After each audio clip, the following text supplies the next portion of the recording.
முன்னாடி நாம பார்த்த வீடியோக்கள்ல ட்ரெண்ட் லைனை பேஸ் பண்ணி எப்படி ஒரு ட்ரேட பிளேஸ் பண்றது, அதே மாதிரி சப்போர்ட் அண்ட் ரெசிஸ்டன்ஸ் பேஸ் பண்ணி ஃபண்டமெண்டல் அனாலிசிஸ் எல்லாம் வச்சு எப்படி நாம ட்ரேட பிளேஸ் பண்ணணும், இல்ல ஒரு மார்க்கெட்ல நியூஸ் வர போகுது, இந்த மார்க்கெட்ல நியூஸ் வர போகுது அப்படிங்கறத நாம எப்படி தெரிஞ்சுக்கணும், இதெல்லாம் நீங்க இந்த வீடியோக்கெல்லாம் நீங்க பார்க்கலனா மறக்காம இதுக்கு முன்னாடி போட்ட 3 எபிசோடுகளை கோ த்ரூ பண்ணிட்டு அதுக்கு பிறகு இதை கண்டினியூ பண்ணுங்க. இப்போ நாம எதை பத்தி பார்க்க போறோம்னா, இந்த உலகத்துல இருக்கக்கூடியதுலே one of the most powerful strategy. அது மட்டும் இல்லாம எல்லாரும் சொல்லக்கூடிய ஒரே புராணம் என்னன்னா, இந்த மார்க்கெட்ல 99 பேர் லாஸ் தான் பண்றாங்க, மிச்சம் இருக்கக்கூடிய ஒரே ஒரு ஆள் மட்டும் தான் ப்ராஃபிட் பண்றாரு. அந்த ஆள் யார்? அதாவது அது இன்ஸ்டிடியூஷனா இருக்கக்கூடாது, பேங்கா இருக்கக்கூடாது, ஆனா தனிப்பட்ட ஒரு நபரால ப்ராஃபிட் எடுக்க முடியும் அப்படின்னு நினைச்சீங்கன்னா இந்த ஒரு ஸ்ட்ராட்டஜியை யூஸ் பண்ணி தான் அந்த ஒரு ஆள் ப்ராஃபிட் எடுத்துட்டு இருக்கும். அந்த ஒரு ஸ்ட்ராட்டஜி தான் இந்த உலகத்துல இருக்கக்கூடிய one of the most powerful strategy மட்டும் இல்லாம என்னோட ரொம்ப பர்சனலா இருக்கக்கூடிய ஒரு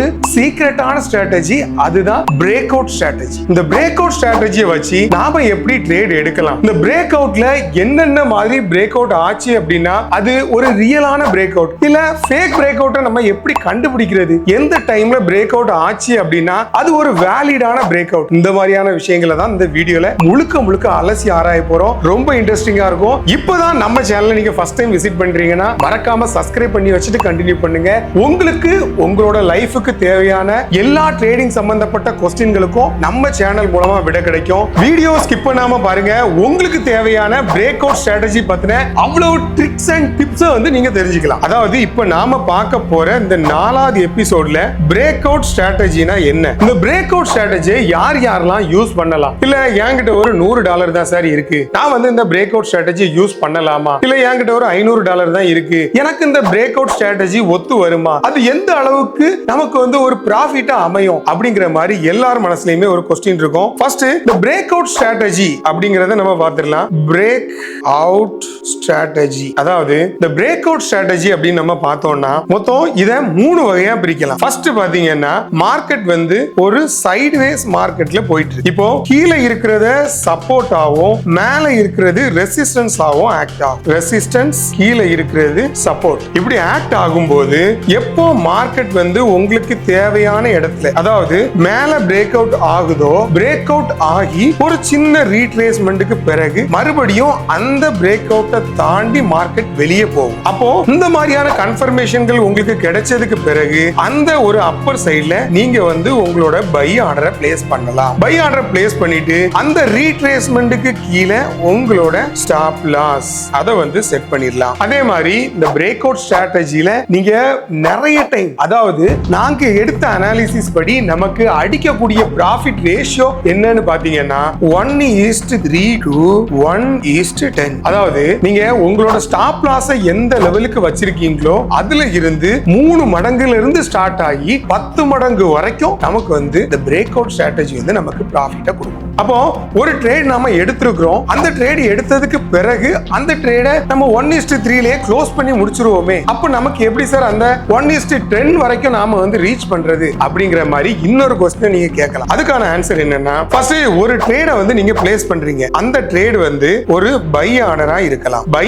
ஆர்டர்ல ஒரு XAU USD அதாவது கோல்டுல ஒரு பை ஆர்டரை பிளேஸ் பண்றீங்க. அந்த பை ஆர்டரோட லாட் சைஸ் என்னன்னு பாத்தீங்கன்னா 0.03 அப்படிங்கிற மாதிரி நம்ம வச்சிருக்கிறோம். அப்போ இந்த பை ஆர்டரை நம்ம பிளேஸ் பண்ணதுக்கு பிறகு மார்க்கெட் கண்டினியூவா மேல போயிட்டே இருக்கு. உங்களோட டார்கெட் அதாவது 1:3 ரீச் ஆகி, அப்போ நீங்க பண்ண வேண்டிய முதல் விஷயம் என்னன்னு பாத்தீங்கன்னா, நீங்க எடுத்து வச்சிருக்கக்கூடிய 0.03 லாட் சைஸ்ல ஒரே ஒரு லாட் சைஸ், அதாவது டேக் ப்ராஃபிட் 1 அப்படிங்கறத புக் பண்ணிட்டு வெளியில வாரீங்க. அப்போ டேக் ப்ராஃபிட் 1ல நம்ம எதை க்ளோஸ் பண்ணணும் அப்படின்னு பாத்தீங்கன்னா 0.01 லாட் சைஸ், இதை நாம க்ளோஸ் பண்ணிட்டு நமக்கான ப்ராஃபிட்களை புக் பண்ணிடுறோம். அப்போ இந்த மாதிரியான ஒரு விஷயத்துல 1:3 வந்ததுக்கு பிறகு உங்களோட இதுல வந்து பை ஆர்டர் எடுத்திருக்கிறோம், இதுல வந்து 1:3ல உங்களுக்கான ஒரு பார்ஷியலான ஒரு ப்ராஃபிட்டை புக் பண்ணிட்டு வெளியில வந்தாச்சு. இந்த ஒரு ஸ்ட்ராட்டஜில தான் நான் இன்னைக்கு வரைக்கும் ட்ரேட் பண்ணிட்டு இருக்கேன். இந்த ஒரு சீக்ரெட்டை நான் சொல்லி கொடுக்கிறேன். அதுக்கு பிறகு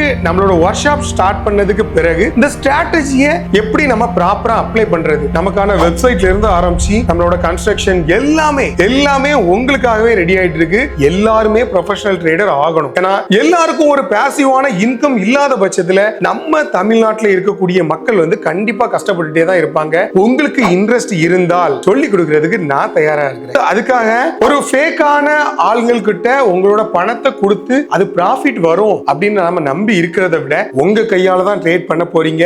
உங்களோட பணம் உங்ககிட்ட தான் இருக்க போது நீங்க தான் ட்ரேட் பண்ண போறீங்க. நான் ஜஸ்ட் உங்களுக்கு டீச் பண்ணக்கூடிய ஒரு டீச்சர். That's all. இப்போ நம்ம வந்து புக் பண்ணியாச்சு. அதாவது 0.01ல நமக்கான டேக் ப்ராஃபிட் 1 வந்து நம்ம புக் பண்ணியிருக்கிறோம். ரெண்டாவது வந்து 1:5 வந்து மார்க்கெட் கொஞ்சம் கொஞ்சமா மேல போயிட்டு அப்போ மறுபடியும் டேக் ப்ராஃபிட்ல 0.01 மறுபடியும் புக் பண்றீங்க. அப்போ டேக் ப்ராஃபிட் 1 புக் பண்ணியாச்சு, டேக் ப்ராஃபிட் 2 புக் பண்ணியாச்சு. இப்போ மார்க்கெட் வந்து மறுபடியும் மேல தான் போயிட்டு இருக்கு.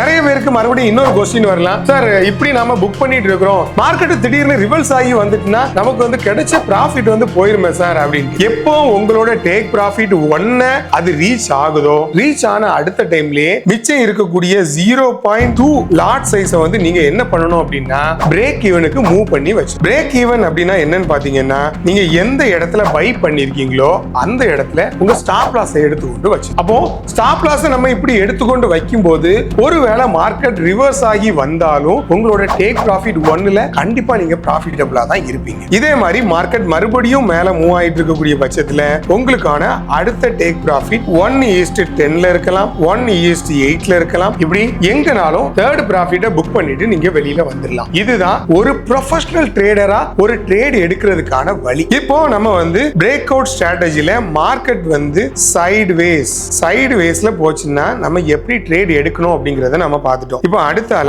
மார்க்கெட் வந்து ஒரு ட்ரெண்டிங்கான லெவல்ல இருக்கு. அதாவது அப் ட்ரெண்ட். மார்க்கெட் வந்து அப் ட்ரெண்ட்ல இருக்கும்போது ஒரு புள்ளியில இருந்து ஆரம்பிச்சு ஒரு ஹையர் ஹை ஹையர் லோ இப்படி மார்க்கெட் வந்து மேல மாற போயிட்டு இருக்கு. இப்போ இதுல வந்து கீழே இருக்கிறது சப்போர்ட், மேல இருக்கிறது ரெசிஸ்டன்ஸ். இப்படி மார்க்கெட் வந்து ஆக்ட் ஆகி போயிட்டு இருக்கு. ஒரு டைமுக்கு பிறகு மார்க்கெட் வந்து அதாவது ஒரு நியூயார்க் செக்ஷன்லயோ இல்ல லண்டன் செக்ஷன்லயோ மார்க்கெட் வந்து அகைன்ஸ்ட் ஆகி மார்க்கெட் வந்து கீழே உடைக்குது. கீழே உடைக்கும் போது உடனே ஓடி போய் செல் எடுத்துட கூடாது. கொஞ்சம் வெயிட் பண்ணும்போது மார்க்கெட் உடைச்ச மார்க்கெட் வந்து மறுபடியும் ரீட்ரேஸ் ஆகி மேல போயிட்டு மறுபடியும் அந்த உடைச்ச லெவலை தாண்டி கீழே வரும். அந்த டைம்ல உங்களோட செல் ஆர்டரை பிளேஸ் பண்ணிடலாம். 100% ஷுவரிட்டியா பிளேஸ் பண்ணிடலாம். அதே இது இந்த டைம்ல நியூஸ் இருந்துச்சு அப்படின்னா நியூஸ் முடிஞ்சதுக்கு பிறகு நீங்க பிளேஸ் பண்ணலாம். செல் ஆர்டரை பிளேஸ் பண்ணிட்டு அதே same concept take profit 1, take profit 2, take profit 3 இந்த மாதிரி கண்டினியூஸா உங்களோட ப்ராஃபிட்களை 1:10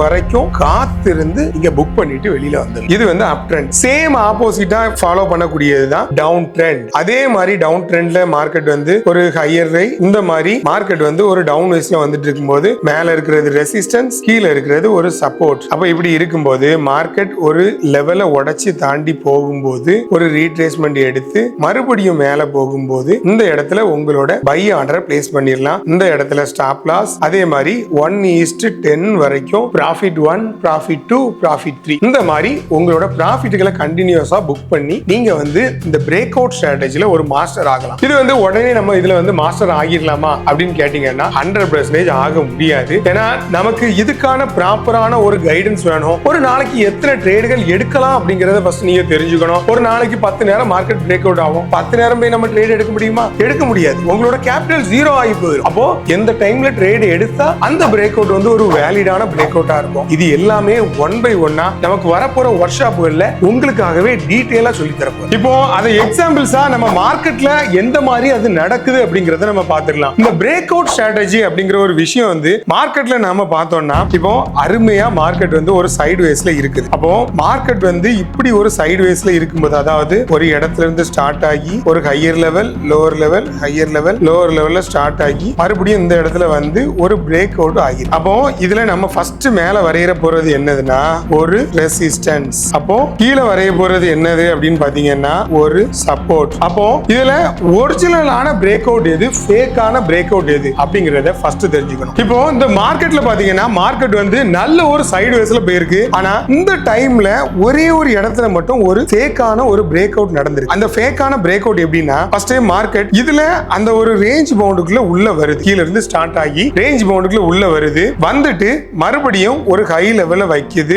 மறுபடியும் ஒரு லோ லெவல்ல லெவல்ல வந்து டச் ஆகி இந்த இடத்துல மார்க் அவுட் பிரேக் அவுட் ஆகுது. பிரேக் அவுட் ஆகிட்டு மறுபடியும் ஒரு ரீட்ரேஸ்மெண்ட் வச்சு அதுக்கு ஒரு ப்ராப்பரான ஒரு ரேஷியோ, அதாவது ஒரு ப்ராப்பரான ஒரு கண்டினியூட்டி இல்லாம மார்க்கெட் மேலையும் கீழையும் பரசி அடிச்சு. அப்போ மார்க்கெட்டோட விக்கு வந்து பெருசா இருக்கும்போது அந்த இடத்துல நீங்க ட்ரேட் எடுக்க கூடாது. மறுபடியும் நம்ம பார்த்தோம்னா மறுபடியும் கீழே ஒரு டவுன் வச்சிருக்குது, மேல ஒரு ஹை லெவல், மறுபடியும் கீழே பிரேக் அவுட் ஆயிருக்குது. பிரேக் அவுட் ஆகிட்டு ஒரு சின்ன லெவல் ரீட்ரேஸ்மெண்ட் ஆகி நம்ம இந்த பிரேக் அவுட்டை தாண்டி, அதாவது கீழே பிரேக் அவுட்டை தாண்டி எப்போ மார்க்கெட் போகுதோ அந்த இடத்துல உங்களோட செல் ஆர்டரை பிளேஸ் பண்ணிடலாம். பிளேஸ் பண்ணிட்டு அதுக்கு மேல இருக்கக்கூடிய லெவல்ல உங்களோட ஸ்டாப் லாஸ் வச்சுக்கலாம். பாருங்க மார்க்கெட் வந்து எந்த அளவுக்கு கீழே வந்திருக்கு அப்படிங்கறத நீங்களே பாத்துக்கலாம். இந்த அளவுக்கு மார்க்கெட் வந்து டவுன்ல இறங்கி வந்திருக்கு. கிட்டத்தட்ட இதுல வந்து நீங்க 0.3 வச்சு இந்த கோல்டு மார்க்கெட்ல ஒரு ட்ரேட் எடுத்திருந்தீங்கன்னா கண்டிப்பா உங்களுக்கு ஒரு $100 ப்ராஃபிட் கிடைச்சிருக்கும். இதுதான் நம்ம சைட்வேஸ்ல மார்க்கெட் மூவ் ஆகிட்டு இருந்தா நாம அதுல அந்த பிரேக் அவுட்டை பேஸ் பண்ணி எப்படி ட்ரேட் எடுக்கணும் அப்படிங்கறதுக்கான ஒரு எக்ஸாம்பிள். இது மார்க்கெட் வந்து ஒரு அப் ட்ரெண்ட்ல போயிட்டு இருந்துன்னா அது எந்த மாதிரி பிரேக் அவுட் ஆச்சு அப்படின்னா நாம ட்ரேட் எடுக்கலாம் அப்படிங்கறதையும் ஒரு எக்ஸாம்பிள் வச்சு பார்த்துடலாம். இப்போ இதுல ஒரு கிளியரான ஒரு எக்ஸாம்பிள் என்ன அப்படின்னு நம்ம பார்த்தோம்னா நல்லா பாருங்க, மார்க்கெட் வந்து இந்த இடத்துல ஸ்டார்ட் ஆகி, அதாவது 200 EMAக்கு மேலதான் மார்க்கெட் ஆல்ரெடி இருக்குது. இருந்தாலும் இந்த இடத்துல மார்க்கெட் ஸ்டார்ட் ஆகி ஒரு ஹை லெவல் இம்பாக்டா அப்பு போயிருக்கு. அதே மாதிரி மேல வரைகிறத நம்ம ரெசிஸ்டன்ஸ் அப்படிங்கிற மாதிரி சொல்லுவோம். நீங்க இந்த ரெசிஸ்டன்ஸை இங்க இருந்து கூட நீங்க வந்து டிரா பண்ணிக்கலாம். இல்ல வந்து ஒழுங்கா டிரா பண்ணல, இது வந்து பென்சில் அப்படிங்கறதுனால கரெக்டா இருக்காது. ட்ரெண்ட் லைன் எடுத்து டிரா பண்ணீங்கன்னா இன்னும் தெளிவாவே டிரா பண்ணலாம். அப்படி நீங்க வந்து டிரா பண்ணதுக்கு பிறகு மார்க்கெட் வந்து இந்த டைமை நோட் பண்ணி வச்சுக்கோங்க. இந்த டைம்ல ஏதோ ஒரு நியூஸ் இருந்திருக்கு. அப்படி இந்த நியூஸ் இருந்த காரணத்தினாலதான் மார்க்கெட் வந்து இந்த அளவு, அதாவது 8:45 PM-க்கு ஒரு நியூஸ் இருந்திருக்கு. அப்போ இந்த மாதிரி ஒரு நியூஸ் இருக்கக்கூடிய பட்சத்துல நீங்க வந்து வெயிட் பண்ணவே வேண்டாம். விக்கு பெருசா இல்லாம இருந்துன்னா நீங்க அந்த டைம்ல வெயிட் பண்ணவே வேண்டாம். ஆட்டோமேட்டிக்கா உங்களோட செல் ஆர்டர்களை இதுல பிளேஸ் பண்ணிடலாம். செல் ஆர்டர்களை பிளேஸ் பண்ணிட்டு அதே மாதிரி 1:3 ரேஷியோல நீங்க வந்து வெயிட் பண்ணீங்கன்னா, அதாவது அந்த கேண்டில் முடிவுல தான் உங்களோட ட்ரேட் எடுக்கணும். ஃபார் எக்ஸாம்பிளுக்கு ஒரு கேண்டில் பிரேக் அவுட் ஆகுது அப்படின்னா அந்த கேண்டில் பிரேக் அவுட் ஆனதுக்கு பிறகுதான் உங்களோட ட்ரேடை பிளேஸ் பண்ணணும். ஓடிட்டு இருக்க பஸ்ல ஏறிடாதீங்க. ஓடிட்டு இருக்க பஸ்னா அதாவது மார்க்கெட் வந்து ஹை லெவலா மூவ் ஆகிட்டு இருக்கும்போது ஏறிடாதீங்க. இப்படி இந்த ட்ரேடை எடுத்திருந்தீங்கன்னா ஒரு 1:4 அந்த ரேஷியோல உங்களால ஒரு ட்ரேட் எடுத்துக்க முடியும். அதாவது take profit 1 and take profit 2 கூட நீங்க தாண்டிட்டு மூணாவது அந்த ஸ்டாப் லாஸை பிரேக் ஈவன் பண்ணிருந்தீங்கன்னா அந்த இடத்துல அருமையான ஒரு டேக் ப்ராஃபிட் 2 வரைக்கும் உங்களால இந்த மார்க்கெட்ல புக் பண்ணிட்டு வெளியில வந்திருக்கலாம். இதே மாதிரி டவுன் ட்ரெண்ட்ல மார்க்கெட் பிரேக் அவுட் ஆச்சு அப்படின்னா நாம அதுல எப்படி ட்ரேடை பிளேஸ் பண்ணலாம் அப்படிங்கறதையும் பார்த்துடலாம். அதை நம்ம எப்படி பார்க்கணும்னா, இப்படி நீங்க வந்து இந்த பிரஷை வச்சு வரைகிறத விட நீங்க வந்து இந்த டபுள் சேனல் அப்படிங்கிற மாதிரி ஒரு ஆப்ஷன், இந்த டபுள் சேனலை எடுத்து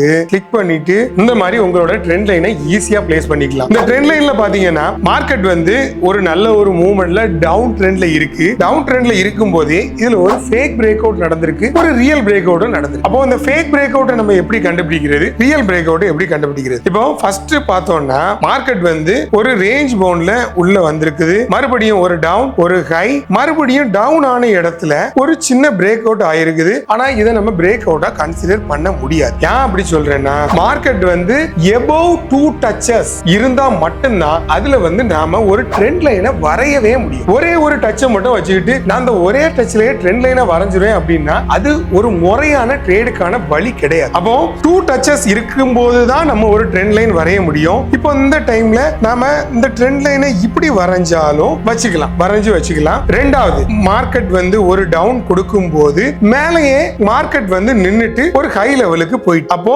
இந்த இடத்துல வரைஞ்ச ஒரு ட்ரெண்ட் லைனை கட் பண்ணிட்டு மறுபடியும் மேல நம்ம வரைஞ்சிருக்கிறோம். இதுதான் ஒரு வேலிடான ட்ரெண்ட் லைன். மறுபடியும் மூணாவது பார்த்தோம்னா மார்க்கெட்டோட இம்பாக்ட் வந்து கொஞ்சம் கொஞ்சமா குறைஞ்சி அதே மறுபடியும் அந்த ட்ரெண்ட் லைன் கிட்ட வந்துட்டு மறுபடியும் ஹை லெவல்ல பிரேக் பண்ணி மார்க்கெட் வெளியே போகுது. அப்போ மார்க்கெட் வந்து இந்த இடத்துல மார்க்கெட் பிரேக் ஆயாச்சு. பிரேக் ஆனதுக்கு பிறகு என்ன பண்ணணும் அப்படின்னா நீங்க எடுக்க போற ஒவ்வொரு ட்ரேட்லயும் இந்த ஒரு சீக்ரெட்டை வச்சுக்கோங்க. இதுக்கு முன்னாடி ஒரு ஹை இருந்திருக்கும், அதாவது இதுக்கு முன்னாடி இருந்த ஹை எதுனா இதுதான் இதுக்கு முன்னாடி இருந்த ஹை. அப்போ இந்த ஹையை பிரேக் பண்ணது வரைக்கும் கொஞ்சம் வெயிட் பண்ணுங்க. அப்போ மார்க்கெட் வந்து அந்த ஹையை பிரேக் பண்ணதுக்கு பிறகு அந்த இடத்துல போய் உங்களோட பை ஆர்டரை எடுத்துடலாம். ஸ்டாப் லாஸ அந்த ஒரு ரீட்ரேஸ்மெண்ட்டுக்கு கீழேயும் டேக் ப்ராஃபிட்ட 1:8 ரேஷியோ 10 ரேஷியோ அந்த ரேஞ்சில் கூட வச்சுக்கலாம். ஆனா இதுல பார்த்தோம்னா ரிஸ்க் டு ரிவார்ட் 6.4, அதாவது 6.24 வரைக்கும் நம்மளோட ப்ராஃபிட் வந்து இந்த இடத்துல மேக் ஆயிருக்கு. அப்படி இந்த மாதிரியான ஒரு சீக்ரெட்டா இருக்கக்கூடிய ஒரு பிரேக் அவுட் ஸ்ட்ராட்டஜி யூஸ் பண்ணி நீங்க ட்ரேட் பண்ணீங்கன்னா மட்டும்தான் நாம இந்த ஒரு பிரேக் அவுட் ஸ்ட்ராட்டஜிக்கு தகுதியான ஆள். இல்லப்பா எனக்கு பொறுமை இல்ல, இந்த அளவுக்குலாம் நான் வந்து பொறுமையா உட்கார்ந்து ட்ரேட் எல்லாம் பார்த்து அனலைஸ் பண்ண முடியாது, எனக்கு வந்து நிறைய வேலை இருக்குது, நிறைய லோன்ஸ் எல்லாமே இருக்குது, இதெல்லாம் நான் ஹேண்டில் பண்ணணும் அப்படின்னா கண்டிப்பா நான் வேலைக்கு போய் தான் ஆகணும். வேலைக்கு போயிட்டு இந்த மாதிரி ட்ரேடிங்ல ஒரு ப்ராஃபிட் எடுக்க முடியுமா அப்படின்னு கேட்டீங்கன்னா உங்களுக்காகவே EAs அதாவது பாட் எல்லாமே ரெடி பண்ணிட்டு இருக்கிறோம். கூடிய சீக்கிரத்திலேயே நம்மளோட வெப்சைட்லயே அதை லான்ச் பண்ண போறோம். கண்டினியூவா வெயிட் பண்ணி கோ த்ரூ பண்ணுங்க. உங்களுக்காகவே எல்லாம் எக்ஸ்க்ளூசிவா வித் ஆஃபர்களோட ரெடி பண்ண போறோம். இந்த மாதிரி தான் நாம வெயிட் பண்ணி ஒரு பிரேக் அவுட் ஸ்ட்ராட்டஜியை யூஸ் பண்ணி மார்க்கெட்ல அப் ட்ரெண்டா இருந்தாலும் சரி, டவுன் ட்ரெண்டா இருந்தாலும் சரி, இல்ல ஒரு ரேஞ்ச் பவுண்ட்ல ஒரு சைட்வேஸ் மார்க்கெட்டா இருந்தாலும் நாம அந்த மார்க்கெட்டுகள்ல நாம ப்ராஃபிட்டை புக் பண்ணிட்டு வெளியில வர முடியும். இனி அடுத்தடுத்து வரப்போற வீடியோக்கள்ல நாம எப்படி லைவ் ட்ரேட் பண்றோம், இந்த லைவ் ட்ரேடுகள்ல நம்மளோட ப்ராஃபிட்டுகள்லாம் எப்படி இருக்குது, இந்த மாதிரியான விஷயங்கள் எல்லாமே நீங்க ஒன் பை ஒன்னா தெரிஞ்சுக்கலாம். அண்டில் தென் மறக்காம சப்ஸ்கிரைப் பண்ணி வச்சுட்டு கண்டினியூ பண்ணுங்க. FX Man Gold.